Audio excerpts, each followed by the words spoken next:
Buhay. Parang paulit-ulit na lang, di ba? Gigising ka, babangon, tatayo, magkakape at magpapatuloy sa mga bagay na kailangan mong gawin. Paano kung di pala yun yung kaso? Baka hindi ka lang pamilyar sa aking very own principle. Gratitude forms great attitude.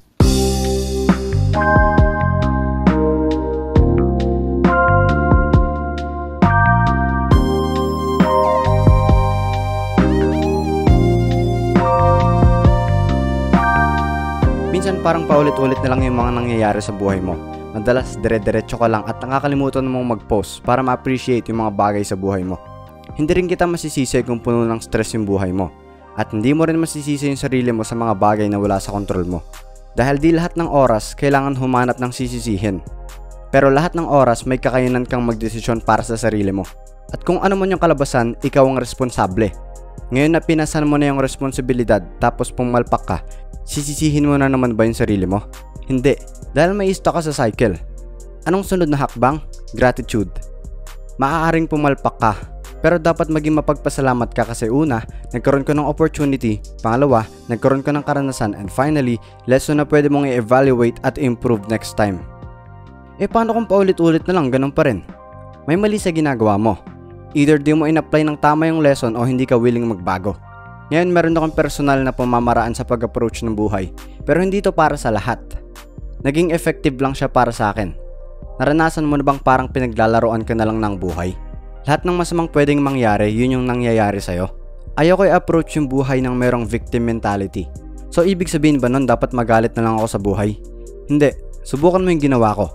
Dati lagi ako may expectation sa tao pero dahil nga hindi ako pinapalad sa buhay, yung worst na pwedeng mangyari, yun nangyayari sa akin. Nakaka-disappoint. Kaya sinabi ko na lang na, it is what it is. It is what it is. Sinimulan kong babaan yung expectations ko. In fact, lagi ko nang ine-expect yung worst na pwedeng mangyari. Pero syempre, sa utak ko lang yun, di ko verbally sinasabi. That way, nabawasan yung mga disappointments ko. Well, imposibleng mawala ang disappointment kaya nabawasan lang. Naging mas malapit sa realistic yung expectations ko and most of all, naging mas grateful ako sa bawat magandang nangyayari sa buhay ko. Paano naman naging connected yung gratitude sa magandang attitude? Ang gratitude ay isang value na napapakita gamit ang action. Ang pagsabi ng thank you ay isang salita na pwede maging sincere at bukal sa puso. Pero ang gratitude mas naipapakita sa kilos. Mas maipapakita mo sa tao na grateful ka sa kanya sa pagkilos sa isang partikular na pamamaraan.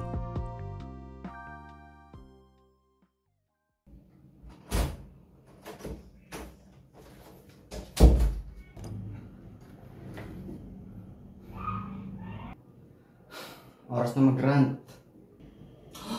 Wala nga pala akong Twitter. Kung mapapansin nyo, lagi kong kinikriticize yung social media. Kahit aminado naman ako na lagi naman ako nandun. Ang nangyayari kasi, naging takbuhan ng mga tao yung social media para sa mga rant at reklamo nila sa buhay. Naging cope na kasi marami naman silang magkakatulad na ginagawang sumbungan ng bayan yung social media. Pero alam nating lahat na walang may pake sa rant mo at nagpapanggap lang yung iba na may pake sila para pakinggan mo sila. Sobrang negative mo naman. Oo, ginagamit ko yung negative energy para makabuo ng positive outcome. Ang katotohanan ay madalas negative, kaya nga delulu tayo eh. Pero kapag natuto kang tanggapin ng negativity ng katotohanan, eventually matututo ka rin gawing positive lahat ng pangyayari. Masyado kasing ungrateful yung henerasyon natin. Pag may nangyaring masama, rant agad sa social media. Ang nangyayari kasi, binibigyan ng temporary na solusyon yung pangyayari gamit ang negative na rant, imbis na gamitin para mag-analyze, meditate at introspect. Magbibigay ako ng examples para mas maintindihan nyo pa kung paano ginagawang positive outcome yung negative na happening. Kung gusto mong lumakas, susubukin ka gamit ang mga kahinaan mo. Kung gusto mo ng success, susubukin ka kung ilang rejection kaya mong i-take bago mo makamit ang success. Kung gusto mo ng love, susubukin ka gamit ang loneliness para makita kung marunong ka bang makontento. Kapag lahat ng negative na pagsubok, napasa mo na, handa ka na para sa positive na outcome. At hindi ako nagma-motivational speech. Ang ginagawa ko lang sa sarili kong philosophy ay preach. Ang ganda siguro ng mundo na puno ng mga taong grateful.